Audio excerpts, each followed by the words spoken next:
Yung presyo daw ng binili nila, yung presyo ng binili ng cooperative o binabenta ng cooperative ay 12,000. So, debit, cost of goods sold.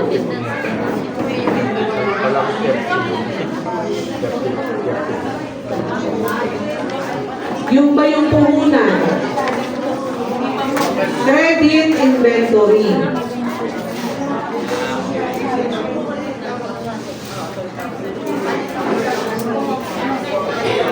Okay?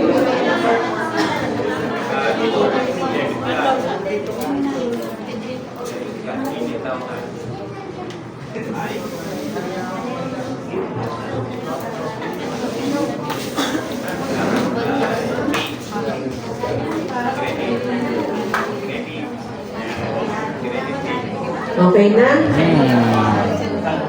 Kaya yan ang magiging problema nyo, ang pamimili kung anong account ang gagamitin. Kung ito ba ay ide-debit, i-credit. Yun ang mahirap. Sa pumasok ba o sa lumabas?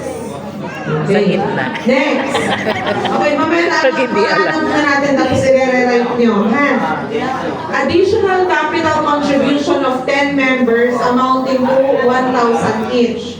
Oh. Ano ang pumasok sa co-op? Cash.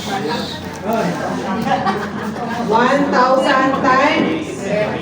Magkano yun? 10,000. Ano pang pumasok sa co-op?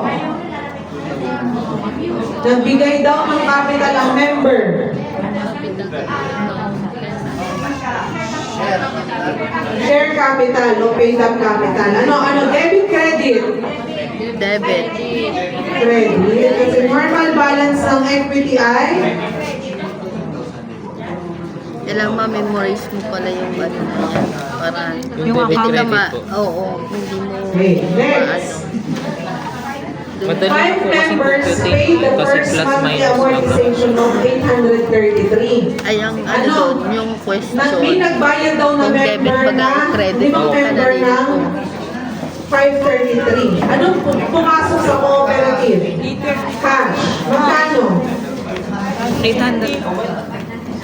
833 times 5. At saka yung interest na 50 times 5. So, 4415. Ano raw? 833 Okay, ano yung lumabas sa cooperative? Nabawas sa co-op. less. Diba, may pinasok kayong loans receivable kanina, may umutang na member. May nagbayad na. Anong ilalabas nyo? Loans receivable. Ano? Loans pa rin ang pipiliin nyo. Credit. Credit. Magkano? 833 times 5. So, 4165. And interest income. So, dito nyo na maaano yung nagbayad ng interest income. Ano po? 50 times 5. So, 250. Balance po ba? 250. Okay. Interest. Pwede din natin siyang himayin. Debit cash, credit loans receivable, 4165, debit cash, credit interest income na 250. Pero pwede natin pagsamahin ng entrada. Yun yung sabi kahapon na pwedeng may isang debit, may dalawang credit. Pwede isang debit, isang debit, isang credit, isang debit. Opo. Double entry.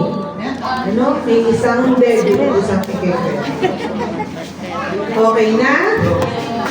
Oh, ito madali. Yung sunod. Paid salaries and wages. Anong debit? Pero, cellphone mo kaya? Salaries And wait. and wages. 2,000. And power, light, and water. 700. Anong lumabas ako? Ano lumabas ako? Nagbayad ng mga utilities. 700. Cash. Paid. Sorry. 700. Ano pala, hindi magkano. Kaya, dapat Oh, yan. Sulat ako sa journal ng mga ito. Sa journal daw. Para sabay-sabay kayong matatapos. Sulat.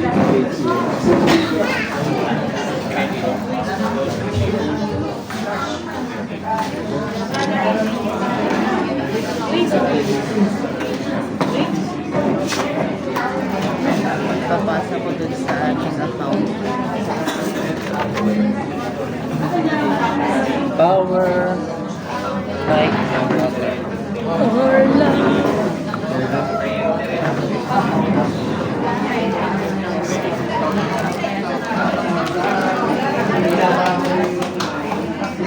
Uli na tayo. Bakit 6,000 na ba? Ayaw pa natin. Dapat yung sabi. Pwede na lang ba?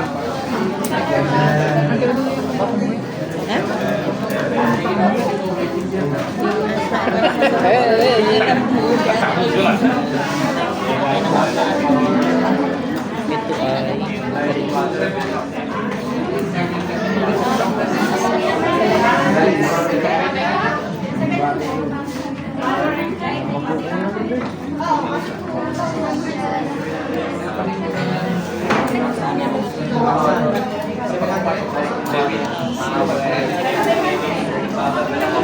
At pwede. Ganyan pala, magsulat sa ledger. Lalong maganda naman. Ganyan pala dapat. Ay, Kaya pala kasi magsulat sa ledger ledger. natin kasama rin na kasama rin sa atin ang bawat ano. dito na tayo. Talaga yung haba ng ledger ang bibigyan.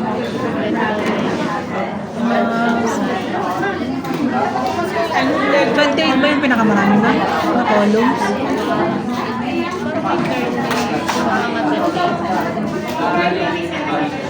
Hindi mo kayo pinagawa ng ganyan na yan. Para hindi magkaiwala yung disbursement. Balanse. At yung ano, oo. Isahan lang siya. Diba balance lang? Gano'n sa total naman.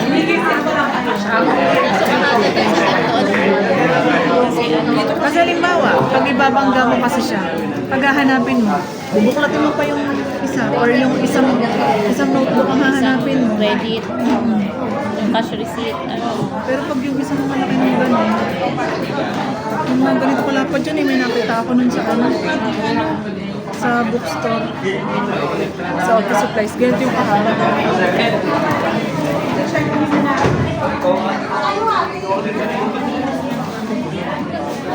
Kaya lang.